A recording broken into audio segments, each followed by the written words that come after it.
We're about to hear a presentation from our colleagues at the Loudoun County Preservation and Conservation Coalition about what they've done to protect our rural roads.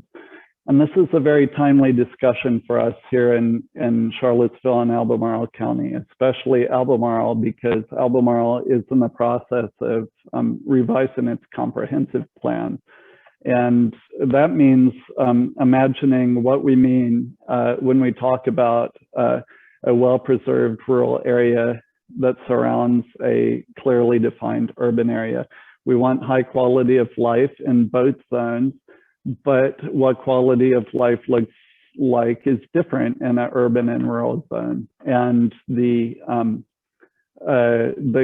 country roads and the rural roads are a crucial piece of that. And then it's also an issue that's extraordinarily interesting to this group, especially because many people who like to walk and bike and run. And today I got an email from an equestrian who is applauding our efforts because she rides horses on Ridge Road. So without me saying any more about me or us, let's hear from Mitch and Emily about what they're doing. Mitch, Emily, why don't you introduce yourself? They have a slideshow that I'm gonna run, but why don't you quickly introduce yourself and I'll get the slideshow set up while you're doing that. Can I jump in real quick just to do a transition? Absolutely, thanks, Jim. Thank you for doing that. And by the way, Jim Bingle is my counterpart in Loudoun County, like my hero, actually. So yeah, Jim, go ahead. Okay, thank you. So the reason I wanted to jump in at this moment before I let Emily and Mitch speak is because of the point that Peter just mentioned, that you are doing your comprehensive plan update. And I want to give you a little backdrop to the work that they've done and have been doing for a long time. When Loudoun planned its comprehensive plan update 20 years ago now, the county was trying to get a handle on its growth and trying to focus growth in the suburban east part of the county, and invest in that part of the county to support growth as a smart growth strategy. They wanted to make sure that we grow in a way that preserves what we care about while makes our budget manageable because we were growing so quickly. And preserving the rural western part of the county is a shared value that residents across the county supported. So this effort was also promoted, as I mentioned, to manage the budget more effectively, because the cost of paving and maintaining all of our rural roads, if we were going to just let growth go everywhere, would have had a major impact on the county budget. So while it wasn't a major public discussion point, the cost of transportation improvements helped support and maintain the overall vision of our rural area. But as you all surely know, unpaved roads still need to be maintained. And if they're not properly maintained, then the pressure to pave will undoubtedly go up. And that's where Mitch Diamond and Emily Houston's committee, the Rural Roads Committee, came in. In Loudoun, we have a coalition of preservation and conservation organizations, which is now up to about 50 groups, that was initially formed 15 years ago to address a variety of environmental and historic resource protections across the county. The Rural Roads Committee is associated with that coalition. It's a committee of the coalition. And in fact, I think it's the very first committee that formed, and they have been active for most of the coalition's history. So just want to give you a little background. Emily, Mitch, you can take it from here. Well, I was hoping maybe Mitch would start with a bit of the history, since he was an original member of the Rural Roads Committee and I came in later. Do you want to start this slideshow, Peter? Yeah, we ought to have I'm sorry, but living in a rural area, I don't have very good internet. So I'm doing this over the phone. And I'm having to guess what you're all looking at. So I'm hoping that our cover slide that says Loudoun County's rural roads is up on your screens. Yep. You got it, Mitch. And in fact, Emily's going to keep me on track. So you just Okay, speak well, and I'll be say a few comfortable. words, and I will say a few words. I have some voice problems, so I may have to, say less than I would love to say, but Emily can fill in, and Emily will add her thoughts. But let me get started. And as we so you know, I'm a retired businessman. I'm on a whole bunch of different committees, but my passion is I live on a historic farm on an old unpaved dirt road. I love it. I love the road. I love the landscape. I love my animals. I love the history, and I want to keep it and preserve it for generations to come. What I want to do is give you a little bit of understanding of how we got started on this work on the roads, and then launch into how we did, what we've been doing, and how we've been thinking about this issue. Maybe next slide, Peter. No, stay on this slide. Oh, okay. Well, I have a bunch of some background, and then we can move on. I just want to let you know, about 10 years ago, a neighbor of mine, whose hobby was to drive horse-drawn carriages over Loudoun's country roads, came to me with a real concern. These old roads, these old country roads are beautiful, and they were wonderful for the horses, and he loved driving on them, but they had become miserable. Even the horses and the wagons couldn't get through, let alone the cars. Something needed to be done so that they didn't deteriorate any further. And so we started looking at what we could do. At the same time, I was, active in this Loudoun coalition that Jim mentioned. And the coalition trying to figure out what we could do to do a better job of preserving our valuable open space, our historic landscape, and our rural economy. It occurred to us in a conversation that we could probably combine both objectives. The unpaved roads in Loudoun with a framework for our entire rural area. But as they deteriorated, the pressure to pave them grew. And, both officials and residents were having trouble. They didn't see any alternative to paving them. On the other hand, paving was colossally expensive. So there was a dilemma.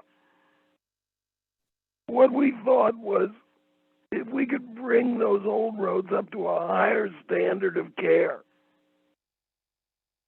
as unpaved roads, then they could retain their rural charm. They could stay useful for recreation.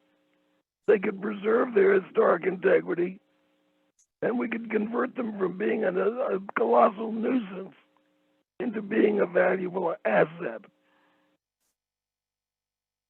And then, if we could improve those roads, then they would be, with their value for transportation, for recreation, for tourism, and as a preserver of our heritage, would all rise. And then something magic happened. As we investigated the economics, as Jim mentioned again, turned out the county was spending anywhere from $2 to $5 million a mile to pave roads.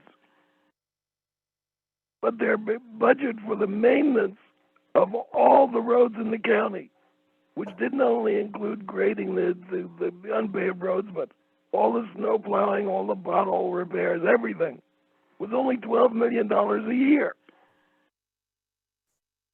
And we talked to the VDOT, and they said, we just did a 10% increase in that maintenance budget.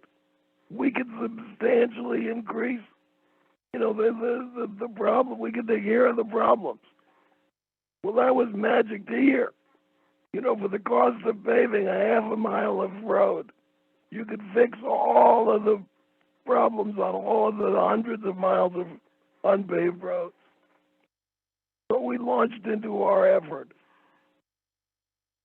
We started developing our thoughts, lobbying officials, building a better relationship with VDOT, and building the public case for two things. That these roads are extraordinarily valuable, but two, they needed better care. With that, let's move into the next slide. This just shows, yeah, the proximity to Washington, D.C. Yeah, Loudoun County is only 40 miles from D.C., and it's been growing like crazy for the last half century.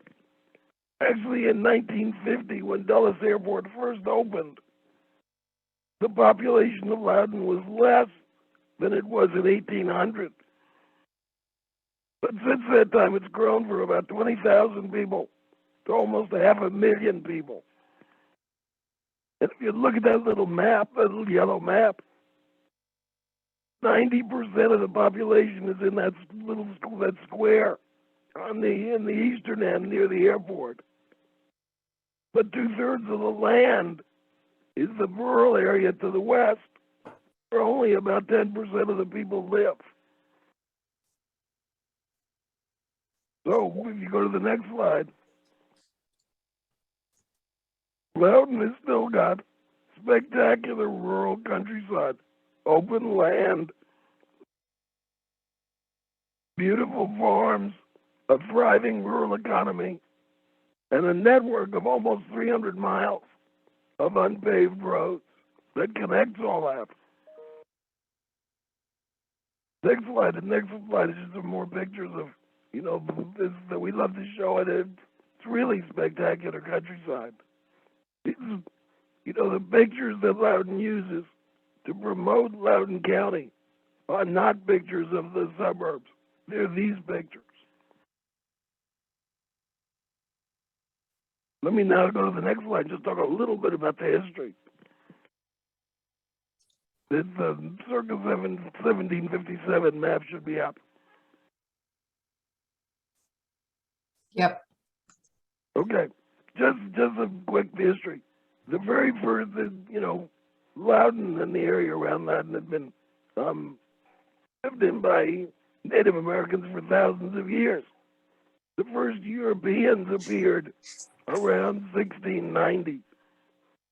Within 60 years, the county had become fairly, well populated, and then the background of a road network was already there. In fact, the roads were good enough that when the British went off to fight the French and Indian War in 1753, they went up one of Loudoun's roads. Actually, it's the road that Emily lives on. And they described houses and farms where they stopped along the way. And they're still there. Next slide. In the early 19th century, the growing agricultural industry led to the substantial build out of the road network to connect farms to mills, to connect mills to market towns, and market towns to seaports. That road network was wonderfully captured in an 1853 map of Loudoun County, with essentially every road and almost every house on it.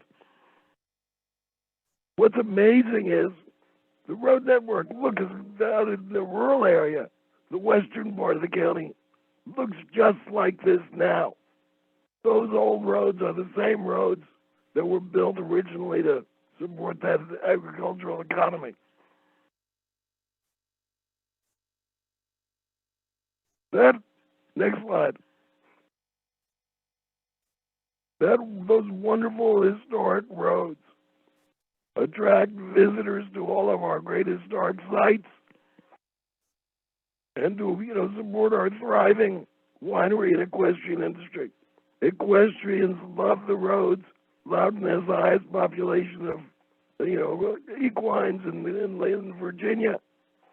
We attract bicyclists from all over the world to do their gravel grinding events on our roads. Hikers hike on the roads. People drive carriages on the roads. Tourists describe how wonderful it is to go down one of these old narrow roads, to go to a wonderful country inn. You know, it's the backbone of a close to $2 billion tourism industry, which is one of the biggest tourism industries in all of Virginia. But there's a problem. Next slide. As the weight of vehicles and the speed of vehicles has increased, and the number of vehicles has increased as we get more people, these roads have begun to deteriorate really badly. And, you know, they're filled with potholes and mud. They generate clouds of dust. And most of all, and the thing that really drives us is they generate complaints. Those complaints go to the supervisors, and the supervisors are encouraged to pave them over in order to deal with the problem, because that's the only solution that occurs to them and that occurs to most people.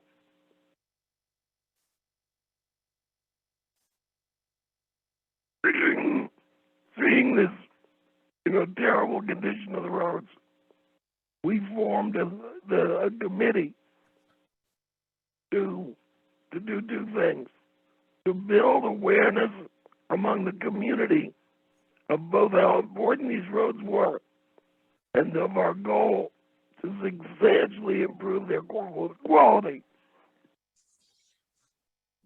Secondly, to develop policy recommendations for both state and local officials, and to work with VDOT as a partner in addressing the problem. And I think that last point is really worth emphasizing. It's easy to get into a battle with, you know, VDOT about whether you agree with their policies or not. Building a partnership with them to do something important so that they can become stewards of this critical resource and see themselves that way is a very important part of how we thought about the problem. We don't always agree. We have fights with them, but we see them as our partners, and we try to help them and get them resources and work with them as much as we can. And that means we can call them up. They rely on us, we rely on them. It's a very nice feeling.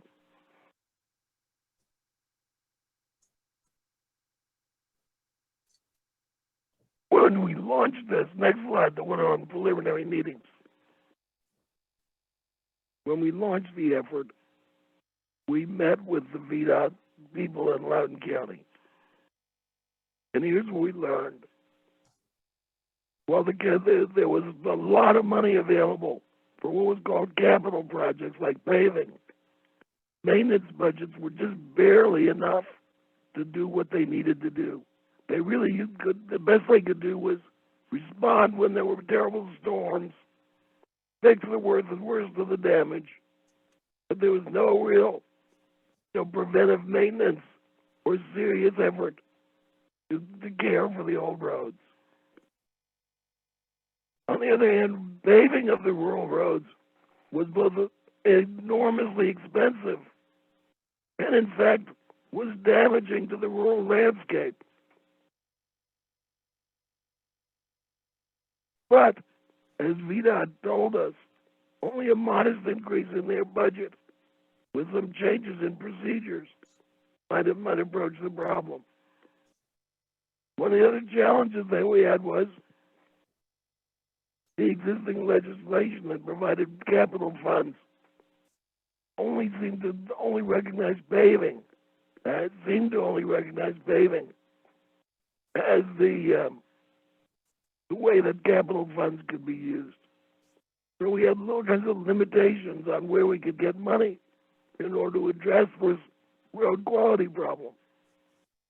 At the same time, there was questions about whether the approach that VDOT was taking to the roads really was best practice. He didn't think so, and he didn't give us a lot of reason to believe that it was. And probably the single biggest thing we found was the materials they were using to construct and cut and put on top of these roads were never designed to be a surface layer on a transportation road. All over the state of Virginia, VDOT uses 21A as the mixture they use on their unpaved roads. 21A is a mixture of gravel that was designed to be a sublayer under an asphalt or concrete road. It has many, many problematic characteristics as a surface layer, but VDOT didn't have any alternative.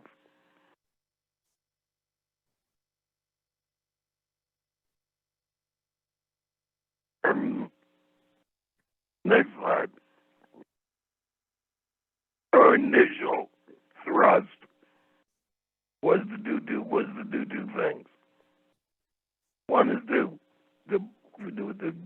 generate a media blitz using every means that we could. We wanted to get articles and columns and stories about the wonder and the beauty and the history of our old roads. At the same time, we wanted to emphasize and make it clear that we understood that the roads were in crappy condition, and that they were a problem, and that they were a serious problem, and that we thought we needed everybody's help to address that problem.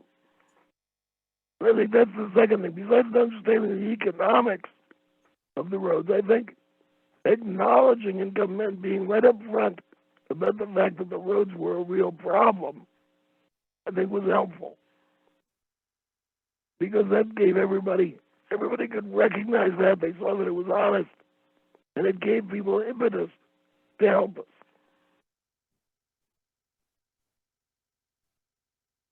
What we did is we put our thoughts together into what we called our white paper, our initial report, which is in about, 8 or 10, 12 pages, summarized our views on the value of the roads, on their problems, on what it would take to fix them and use them, and why that was a good idea, and why it made economic and policy sense to do it.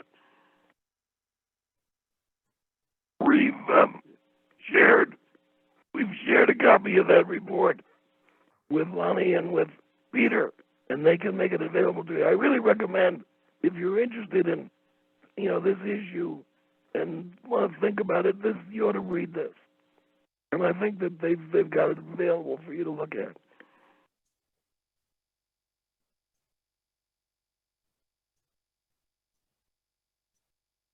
Next slide. We met.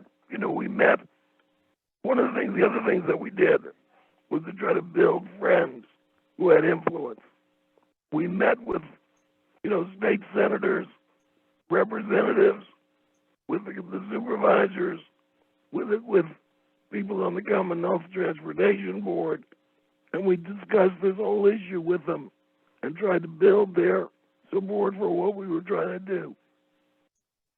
We were simultaneously trying to promote the fact that this old road network was valuable, but we wanted to make the economic case that it really needed better care and that was a good policy direction.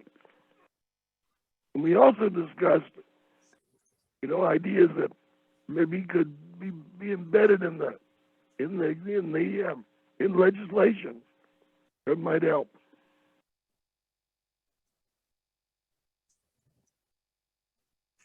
Next page, we've got a lot of support. The rural people really responded to what we were talking about. Recreational groups like bicycling groups, equestrian groups really responded to what we were trying to do. And people have said, lots of good things. And in fact, as VDOT began to respond and do good things, they started getting positive feedback. VDOT isn't used to getting positive feedback. This was a wonderful thing for them.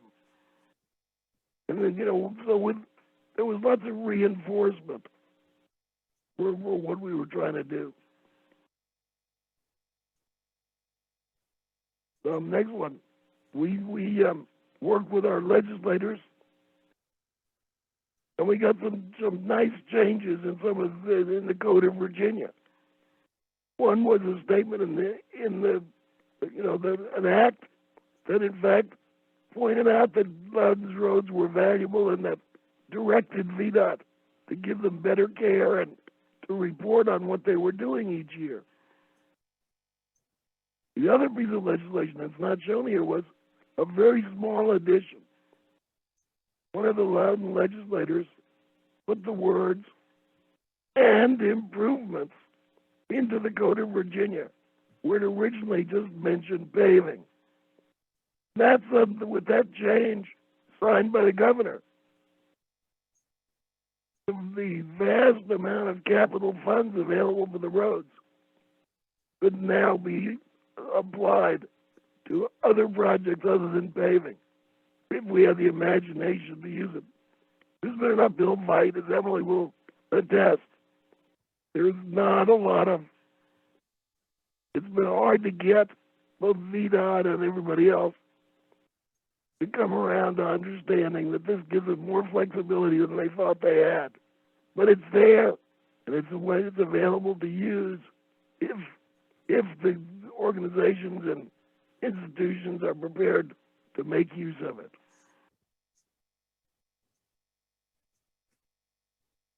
Next page. We've been gratified that VDOT has taken a bunch of steps to actually improve the quality of the roads and of the care of the roads. VDOT discovered there were training programs available in various places that actually could teach local operators how to grade and maintain the roads better. They sent the local teams to those training sessions. They looked at best practices from a variety of sources to improve the way they were dealing with designing drainage, grading and roads, rolling roads. They hired better operators. One of the big things that they discovered was, like in lots of things, the problem with the roads was an 80-20 problem. In fact, they could pinpoint by looking at their maintenance expenditures. They could figure out where the 10 or 20% of the roads were, where they were eating up all their money. And they launched a program where they identified 3 to 5 road segments that were the worst ones in their budget and in their care experience. And each year they would do a deep rebuilding of those roads, reshaping them, regraveling them, rolling them, clearing out the banks, cleaning up the drainage and the ditches, and basically restoring them to good quality.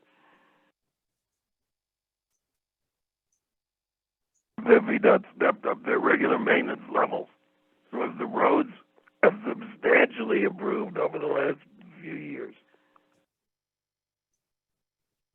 And now, with Emily's prodding and with the help of the Virginia Transportation Research Council, VDOT is finally experimenting with some new and exciting technological changes, using and trying out new surface materials that can bind better, that have fewer large stones that come loose and form potholes, that when rolled and compressed will compact so you don't get the runoff. They'll be a better driving surface. They'll still form an ecologically attractive, impervious surface that feels and looks and acts like a traditional country road, but is stable and requires less maintenance.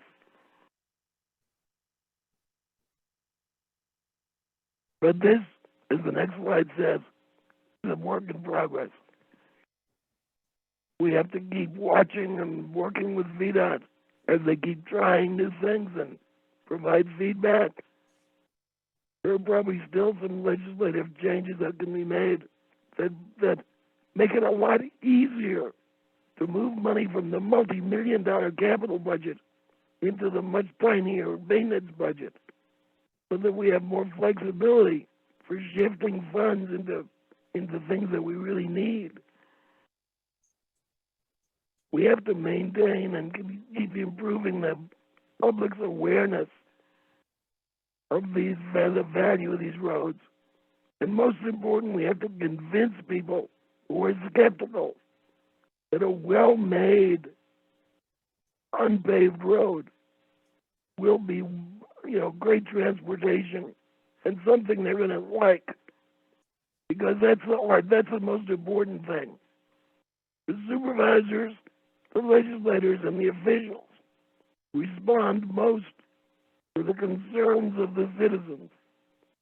And when the citizens know there's an alternative to driving in deep mud and potholes, and it doesn't have to be paving, it can be something better and different, then that changes the whole dynamic of the situation. And finally, one of the other things that we're doing to promote and build awareness is recognizing and getting official recognition of the historic value and integrity of this old road network. Preservation Virginia listed, a couple of years ago, listed Loudoun's rural road network among its important historic sites in Virginia that were highly threatened.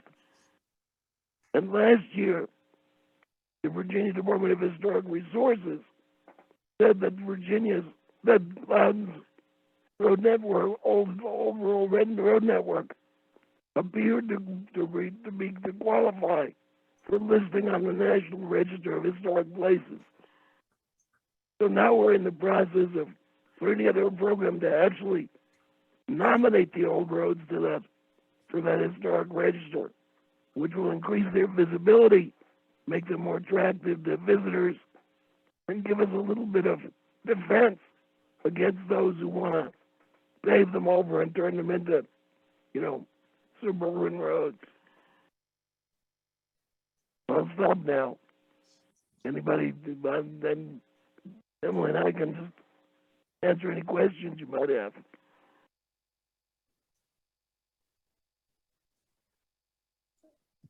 Thank you, Mitch. That was really, I think, like the perfect length. Really appreciated, and it was very easy for me to follow as your slideshow operator. So maybe there's a beautiful opportunity to work more together in the future. Emily, I'd like to. Let's hear what you have to add, and we'll take questions afterward. Well, I just wanted, Mitch certainly described all the key issues and key points. And certainly I think the Rural Roads Committee is continuing our dual directions of creating appreciation and awareness. I will say also we have an offshoot, a nonprofit called America's Roots. And certainly you can look up the website for that, but that was designed to produce stories and photos to create public appreciation. And also that is the effort through which the National Register nomination is being done, through raising funds through America's Roots. That's how we're paying a professional to do the National Register listing. We also have a gravel grinder event that benefits America's Roots, June 12th this year, for all you cyclists who might want to come up and join us. That's a big event. We already have 600 cyclists signed up. So that's just another detail on that. Mitch also mentioned the idea of VDOT having the imagination to look at different ways of doing things. And I think that's an important part of what the Rural Roads Committee has done, is to kind of coax them in that direction. Recognizing that the state of Virginia does not have a specification for a driving surface aggregate was a significant kind of light bulb moment. And that led to the discovery of Pennsylvania's driving surface aggregate. And I did send you that technical bulletin that explains what that is and the environmental benefits of that. And as Mitch described, it prevents the gravel from washing off into waters and streams. And that was really one of the major motivations for Pennsylvania's Department of Conservation to develop that through their graduate program at Penn State. So then the idea became, well, why can't we create something like that here? And that is where we are now, working with the Transportation Research Council to test some alternative surfaces, and we've had some good results. We're pushing for more testing and funding for that testing as well. But then another point that I made in the Q&A that you sent us, and I think, Peter, you've made that available to everybody, is the idea that VDOT may have more flexibility than it thinks it does in how the funds are used and how their programs are interpreted. And two examples of that are the Rural Rustic Road program, which has been the program that's been used to pave roads here in Loudoun County, and I assume all over the state of Virginia, is good in that it prevents, the roads have to be, the alignment of the roads has to be maintained. They can't be widened. And so that's been very helpful that way. And this is where we get into interpretation. The program manual actually calls for hard surfacing of the roads. It does not specify asphalt, but it's been an assumption that that means paving. So there's one area where there's probably more flexibility in how VDOT handles these programs than people think. The other is that the funding for the paving of the roads comes from something called the District Grants Program. And the District Grants Program, when I went back and looked at it in the state code, actually allocates the funds for improvement of non-surface treated secondary highways that carry 50 or more vehicles per day. So there too, paving is not, asphalt is not specified. It's just been kind of, that's the way things have been done. And so there too, we're working to suggest that, you know, a new way of thinking about this. So I just wanted to elaborate on those 2 points. Thank you, Emily. So I think that sort of is a perfect key thing, right? Like, it's interpretation of what it means to improve and to make better, and that's what democracy is for, right? For us to collectively think about our future together and you know, work together to figure out the mechanics of what that better future looks like, and not getting stuck in a railroaded into a kind of future that may not be the one that we actually want.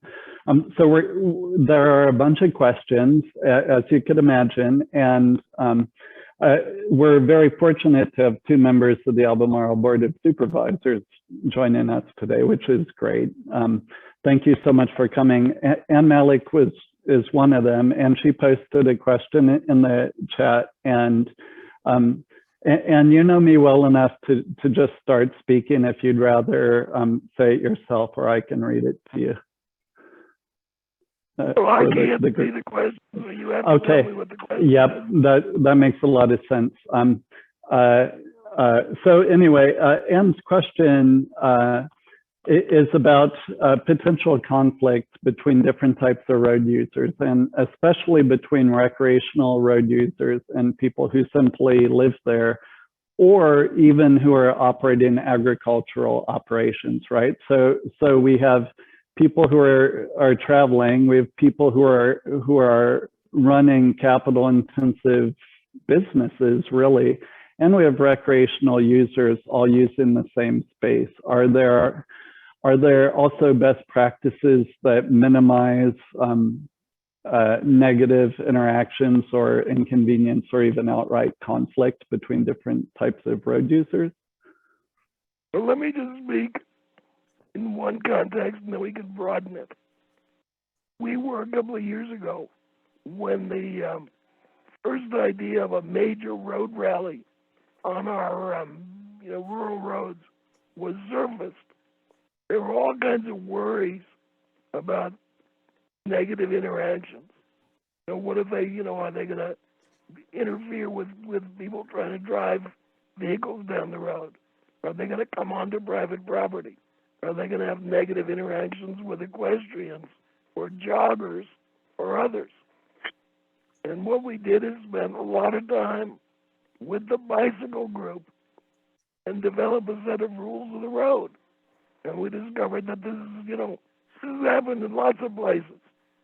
People develop, there are ways to manage interactions so that they are minimally invasive and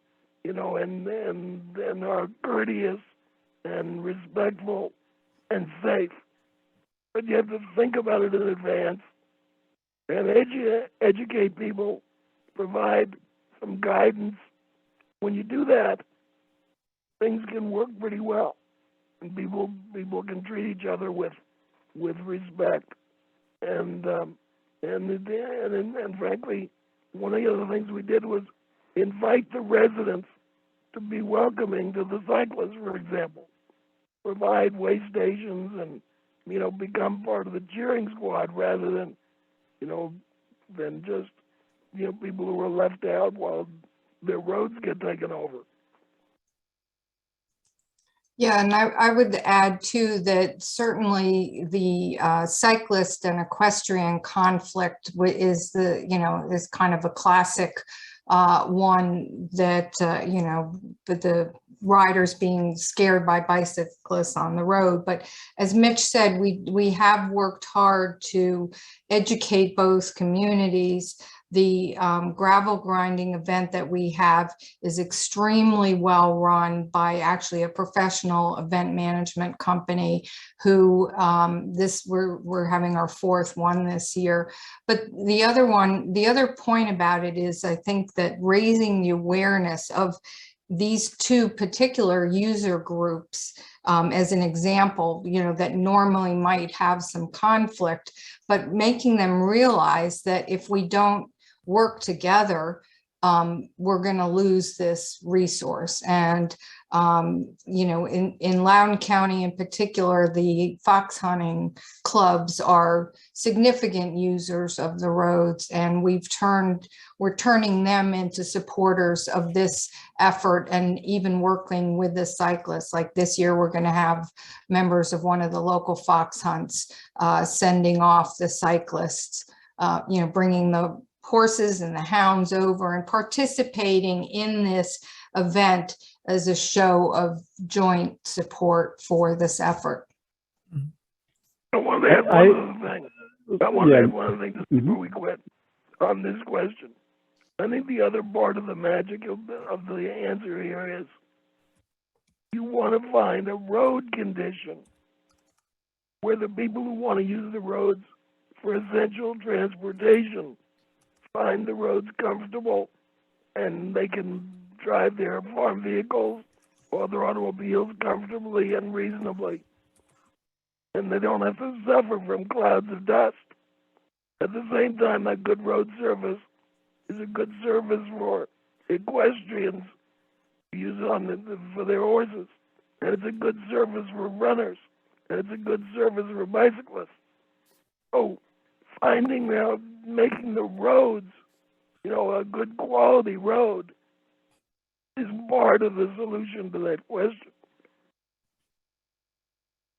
Thank you both. I see Anne has her hand raised, and I bet that her follow-up question is the same one that I would have, so I'll let Anne say it probably better than I could. Well, maybe not the same question, but I will give it a try from this perspective. I appreciate all your comments regarding events. I think we have no trouble with events. It's the everyday, it's the UVA Running Club taking 25 cars and parking on both sides of a narrow country road for hours and refusing to be, I've been reaching out to them for years. The local bicyclers, I've had one tried before the Olympic junior team was practicing here, before whichever Olympics that was, we had a meeting with the police major and the leaders of the clubs and described some of the things that were going on that we were particularly concerned about for treatment for these visitors, for one thing, and also for the way some of the riders were behaving. And the answer, sadly, from the leaders of the clubs was, well, those people don't belong to our club and we can't control them. And so wash their hands of the whole issue. And that did not do a whole lot to raise my confidence that they were going to be reliable partners. And I'm happy to try again. There's probably a whole new group of people now, 6 or 8 years later, who are involved. But I agree that getting people to the table to talk about this is one way. And as I said, putting up the no parking signs has not really been successful. So thank you very much for all your input. Yeah, so it's sort of the walk-up user, or the casual user, or the one that is not, part of our collective efforts. Like, how do you reach them, or is it a different situation there? Well, we have the same problems. When these things are done by organizations and clubs, you can reach out and try to accommodate them. But, you still get the screaming lone bicyclist tearing down a hill at 30 and 40 miles an hour while somebody's trying to take a jumpy horse around a blind bend. And when those two come together, there's a disaster. I don't know if there's what you can do about that, except to try to educate people as well as you can. If there are organized groups that are intruding on people's privacy, I think those groups need to change their behavior, but I can't give you a formula for doing that. We still have those problems, but at least for the big things, I think everybody recognizes we're trying to live together in some kind of harmony. And we're trying to do our best to find some peaceful accommodation as we can do. Yeah, thank you. And just to related to that, our coalition is also trying to work on education for people who, whatever, they're trying to make the world better by making their own trails that have no respect for what the county is doing, or archaeological resources, or habitats, or whatever. So maybe a PSA campaign, or other communications. But if we want this resource to last, we have to do the work to make sure that welcome mat stays there. I also saw Jim Andrews on the call. Jim, did you have any quick questions or thoughts or ideas you'd like to share? Hi. No, this has been very helpful, very interesting. Of course, that what happens is with the plan that VDOT says there's money available for paving rural roads, and what we need to do is find ways for maintaining rural roads, and that's what this has been helpful for. Thanks. Well, and I will say too that there is a lot less money available now here for Loudoun County, and I assume for your county as well, for paving.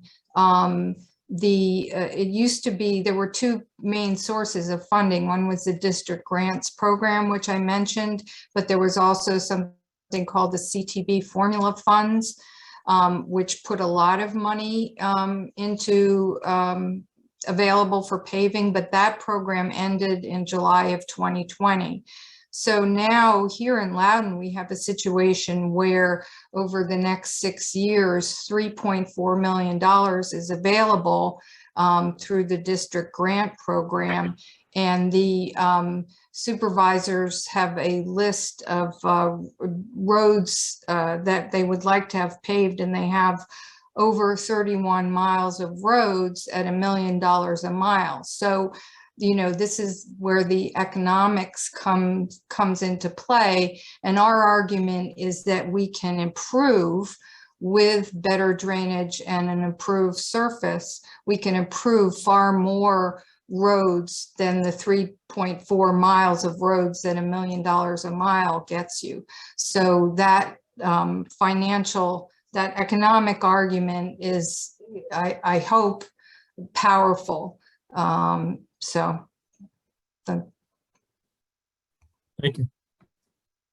Yeah, thank you. This wouldn't have come together, frankly, without Lonnie Murray's prodding. Hey, Lonnie, do you have anything you've been wondering that you haven't heard? Yeah, so actually I was out at Ragged Mountain just recently and going down to Camp Holiday Trails. And for those of you who've gone on there, that's a road that was a gravel road that has recently been paved. And the comment that my wife had made is, you won't be able to run here anymore because it's clearly way too dangerous. It's now a road that's not accessible for runners at all. Looking at the list, there's a great list, Ragged Mountain Running Shop posted of places to run in Charlottesville. Out of those 10 places, 5 of those places have either been paved already or have been on the paving list. So that's like 50% of the available running places. So really, you know, I know that when VDOT does these, decides whether to put something on the paving list or not, one of the things that they do is they do a count of cars that are using that road. And what I really want to know is, has there been any efforts in Loudoun to really quantify how many non-cars, how many bikes and runners are using a road, so that information is available to your supervisors and not just merely, you know, vehicle traffic? Because I think that's a relevant thing if you're paving the one road in the county that's most used by runners and cyclists. There's a bunch of points that jump into my mind that need to be part of this. First of all, there's a safety question, which I think ought to be clarified. You know, we have had supervisors tell us that the roads need to be paved to make them safer. But in fact, what the data says is people drive much faster on paved roads. So the accidents are much more likely to be serious and even fatal when the roads get paved. And our residents who've asked for roads to get paved have noticed now that the roads have become speedways. So that's number one. Number two was an interesting point you raised about where the decision for paving comes from. Maybe Loudoun is unique, but that Loudoun County produces a 6-year plan of what roads are going to get paved. And that's done by the Loudoun supervisors with the advice of VDOT, but the decision is the local decision made by the supervisors. So they're the ones that need to be reached with any appeals or recommendations for how that should be done. And then the last point is, what are the criteria that go into paving decisions to pave a road? And unfortunately, the decision, the criteria up here has been, if a lot of people on the road call up the supervisor and say, we want it paved, then it gets on the list. We have been advocating for a much more rational approach where a variety of criteria are used, including vehicle count, including road condition, including historic significance, including recreational value, and yes, including residents' wishes, but it's just one of maybe a dozen factors. And we have done research, and a bunch of people around the country, some communities around the country, have adopted something that's sort of a local version of the SMART scale that the CTB uses, in which a variety of criteria are systematically applied to create rational decisions that weigh community values in any of the decisions about whether or not to pave a road. We've had challenges in trying to get that adopted in Loudoun, sort of individually. Lots of people say they like it, but we haven't been able to get it adopted as a county standard yet. But I recommend that you look into that because it allows you to factor in these kinds of things that are important to you and to your community as part of that decision. Not have it just be either a VDOT decision or a residence division decision, but a community decision about a community resource.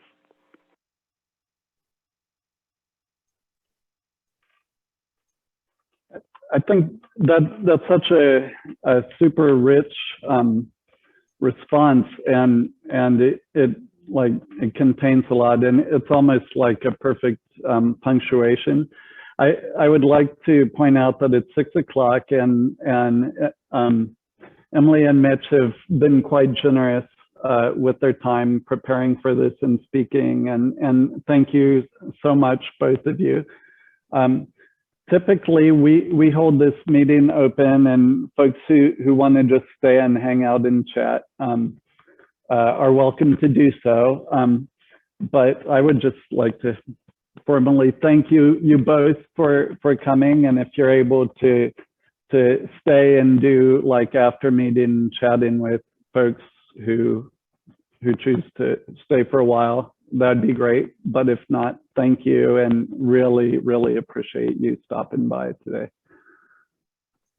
Well, I appreciate making the connection with you guys. And I think also as we move forward with our efforts to develop a better surface material here, you know, I would love to be able to call on your support for that because it is a statewide issue. So I hope we will be talking again. Yeah, I thank can you. stay on for a few more minutes, but I should point out, I don't know whether you have already pointed this out, but we had developed a bunch of reference material and other useful things. We've developed a series of written answers to a variety of questions, and Lonnie and Peter are the stewards of that material, but you all have a chance, ought to be looking at it. Yeah, that's actually a great point. I was not as detailed as I should have been. Actually, Lonnie and I asked Emily and Mitch a dozen very detailed questions, and they gave us very detailed answers. And those may include some of the questions that you might have. And some of this gets quite technical also, and there could be follow-up potential. But I'm posting a link to the draft of that, and I'm going to send it out and share it widely afterward. But please check out the Google Doc with the questions as it is now. And like I say, I'm going to hang out for a while, but I do need to change my headphones because the batteries are dying.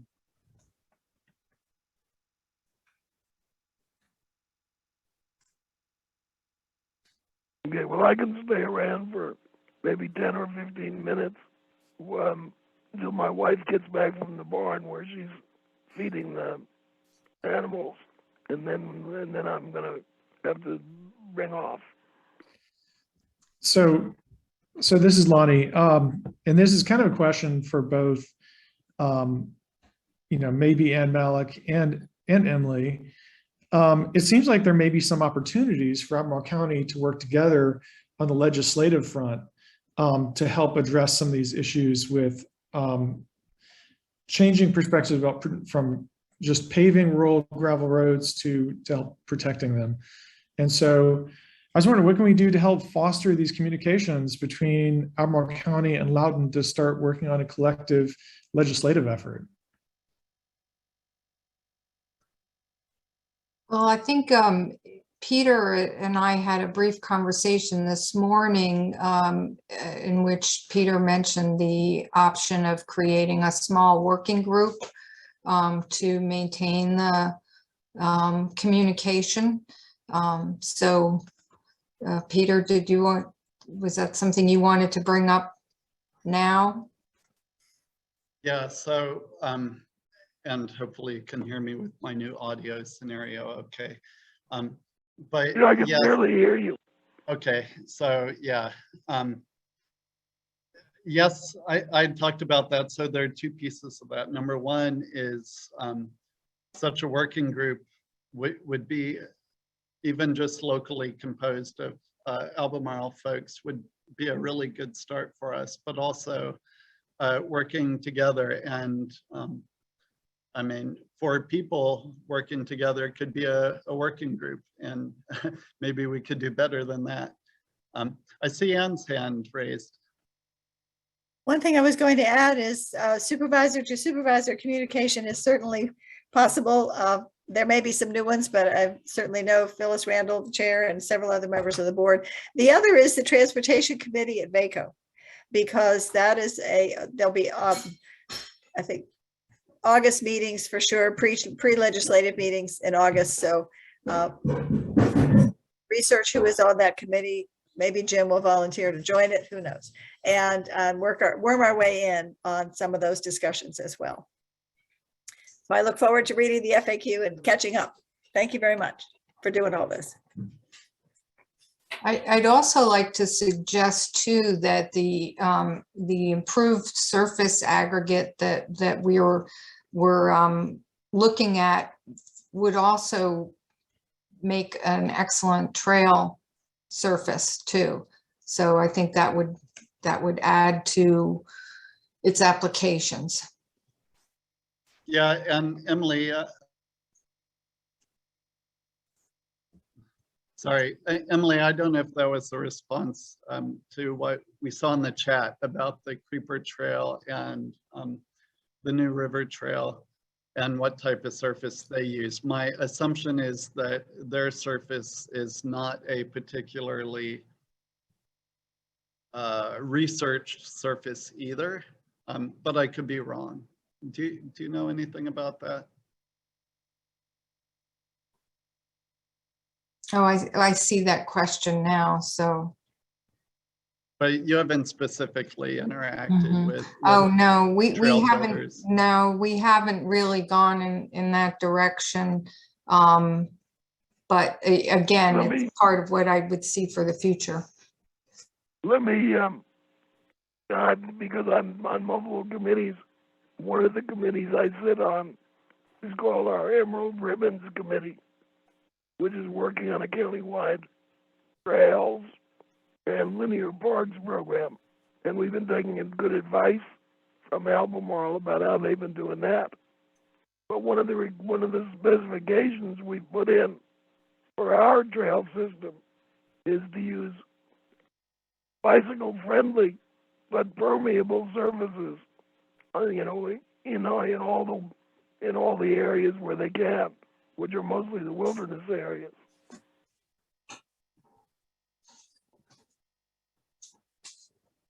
And natural areas. But it's important to specify, a non-asphalt surface as part of the linear parks and trails program. That was a critical step. Oh, I see a question. How many miles are there in Albemarle County? And actually, I had just looked that up, and there are 162 unpaved miles in Albemarle County. And Loudoun's, ours have been chipped away. We're down now to 255 miles. And if anyone's interested on a state level, there are in 2020, 5,889 miles of unpaved roads.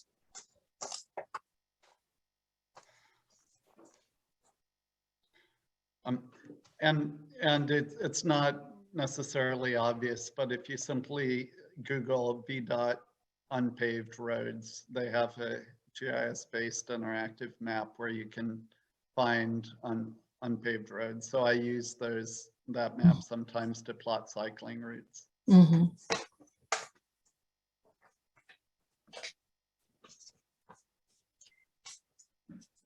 Yeah, Lonnie. Yeah, the other thing that occurs to me is, well, there definitely seem to be a lot of similarities between Albemarle and Loudoun that we noticed very early. You have a goal of preserving your rural area and have done sounds like an excellent job of it. And Albemarle has a similar goal of protecting our rural area. And one thing that we didn't really go into in this discussion thus far was the role that paving has in protecting rural areas. What I've noticed is that paving tends to be a de facto upzoning. In Albemarle, I've seen several instances where the developers themselves propose the paving of a road. And there's an interesting statement in the Rural Roads Proclamation that says something to the effect of, whereas we know of no development, I can't get the exact wording, but we know of nothing that's going to increase traffic on this road. And yet it seems to me like there's an opportunity there that if I was a supervisor, I wouldn't want to sign a statement saying that, yes, I certified, I don't know of anything that's going to increase traffic on this road. If there hasn't been an analysis of the road that would determine the impact from a zoning perspective on that road.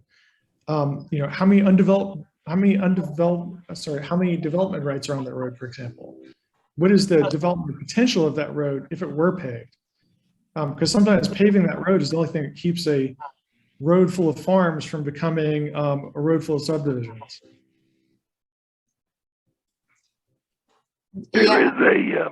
There is a term called induced demand, which is widely used in the transportation industry to describe the phenomenon you've mentioned. Yes, you're exactly right, and it's of course occurred to us, but it's not. It's sort of important to preservation, but before we can adopt that kind of a position, we had to have a viable alternative to paving.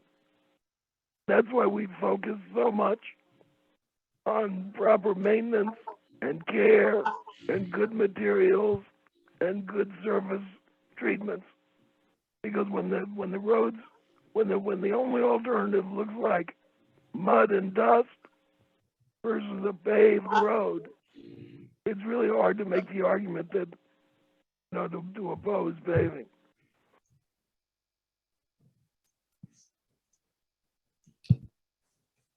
Well, and also to address Lonnie's point, which is a very good one. Here, instead of looking at a road and saying, could it sustain the increased traffic of development, it's the other way around. The development happens, and then the road is obviously not able to sustain that, and then then there's this huge pressure to pave. So, I mean, much of Western Loudoun has, by right development zoning. And so these subdivisions can be put on unpaved roads. And there too, then the road can't sustain that, and then there's the pressure to pave. So it's kind of works the other way around. The road is not looked at first, it's looked at after.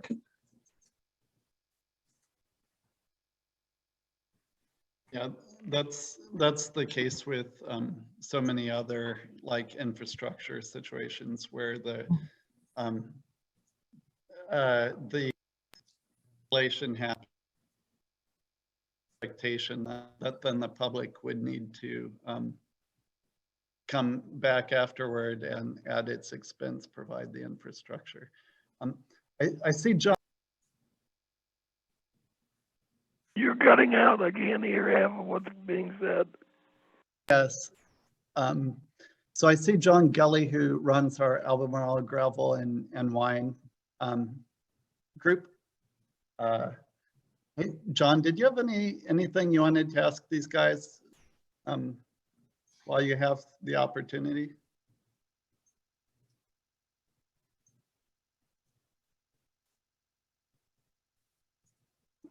Not ordinarily a quiet guy, but maybe he's away from. Oh, sorry, I was muted. Hey, I appreciate the opportunity to learn from all of you, and there's some certainly points of analogy between our experience in Loudoun County, and so I think there's a lot to learn and use going forward. But it's a lot, to hear the different concerns today. Our concern in our cycling group is to preserve the rural character of these roads. They do function as de facto public parks.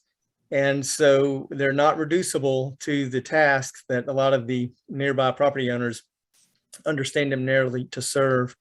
And so there's a real tension there, and there's a real, reasonable disagreement about how we should move forward with these concerns. But anything that we can do on our end to promote to the county and to the board the need to preserve these in a way that's consistent with all of their purposes and to create more opportunities in the community for recreational cyclists and alcohol tourism and everything that this community offers would be wonderful. One thing that I think was super interesting, there's an intersection with what Anne was talking about, where Gravel and Wine has, like my bike rides, has a pretty solid focus on being available for new cyclists and kind of like an introduction to cycling. So also that etiquette, that communication, maybe we should make more effort instead of just talking about like wearing visible clothing or passing etiquette and all that kind of thing, to talk a little bit about like where to park and how not to be, annoying or whatever with our own behaviors. Right. Yeah, there's only so much we can do there because we don't, the alternative, like I would understand how some community members might not have a lot of faith in our institutions and their ability to enact the change they want to see for every consumer of their roads, right? But we don't, but the alternative is really doing nothing. And so we want to do what we can to educate all of our users about good etiquette and about respecting property owners' rights and how important that is. But at the same time, we just have to acknowledge the limitations of our ability here to reach every consumer of these roads, that we just can't do it. And so there's going to be some yahoos out there, but education and signage and etiquette is all important. I love your description of de facto public parks because I think the pandemic really brought that to light. Because the recreational uses of the roads, it was critical. I mean, the Appalachian Trail going through Loudoun had to be closed in sections because it was too crowded. You couldn't social distance. But out here on the roads, you could. So I think that's a very good description. And I see a question in the chat, what are other counties doing? Has there been any talk about a statewide coalition around this topic? I think that would be great if there was a statewide coalition. There are a few counties. I do have a nice VDOT document that lists the unpaved roads, number of miles in every county. And maybe if we could start with counties that have significant mileage and active groups like yours, that would be terrific. Yeah, we're all the bicycle clubs. One of the things that we've learned is bicyclists are among our best friends. they have, they really appreciate, bicyclists and equestrians really appreciate these old roads, and joined us in trying to both protect them, but in managing behavior so there's not resistance to their using of them. Right. That's so important to get us all in a shared understanding of what our obligations are here in these public spaces. And yeah, there's more work to be done there for sure. Like cyclists and equestrians, on the gravel roads, so sometimes those interactions don't go as well as they could. Really unfortunate. We cyclists are all excited and we don't slow down as much as we should, or it just sometimes it goes wrong, and it's really unfortunate. But we try to really educate, like the people I ride with. We really do try to teach everyone how to interact. Yeah, we do that as well. We're mostly off-roaders, but it's the same situation. But it seems like there's always a lot of focus on cyclists and horse riders and runners is the problem, and not large vehicles driving too fast. And I don't know, I'm still waiting to see the right messaging. I thought the comments that were brought up earlier about having it be all inclusive when you're looking at traffic on a road, Mitch, was really great. And having the way you value assessing a road, not just being about car traffic and everything else, it's just an extra, but really looking at it from a community impact and community use. So I'm getting a lot out of this. I think these are great discussions. So promoting that data. That's a great comment. There's the same time that we were wondering when I was going down Camp Holiday trails, and and we were contemplating whether this would ever be a safe place to run again. We were almost run off the road twice by other vehicles traveling too fast. So the same thing that made it an unsafe road for a runner or a cyclist is also going to leave some car in the ditch, or worse. So, I mean, it makes it unsafe for everyone, not just for runners and cyclists. Yeah, so this gathering was instigated really by a awesome discussion at a recent Board of Supervisors meeting, and one of the people in the meeting was commenting about the way that road was.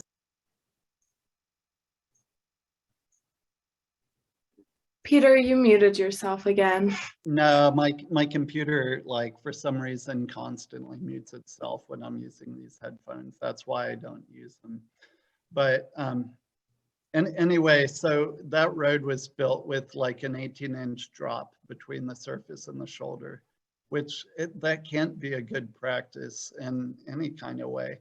So this notion of being mindful about improving roads and doing it in a way that is an actual improvement, it is so important. Like, the increased vehicle traffic on Reservoir Road maybe meant that something had to be done with the surface, but our counterparts have shown us that there are ways to improve without creating asphalt, and certainly without creating at minimum ankle twisting opportunity at every turn, or axle braking when the car falls off the edge of the road with no shoulder. Yeah, there are such solutions, and there are people who, there are sources to find them. The problem is people just, I'm going to give you a bit of 30,000 feet wisdom, but I was trained as an engineer. And one of the things engineers believe in is trade-off analysis that says, what do you have to give up to get something? And I've discovered in my long career that that's the wrong way to think about things. That what you have to think about is, how can we do everything? And when you try to figure out a solution that does everything, you arrive at a higher level of understanding, and you can actually find things that really work. Roads that provide excellent transportation and are good for recreation and are beautiful and are historic. It's all possible if you don't get trapped into thinking that you have to give up something to get something.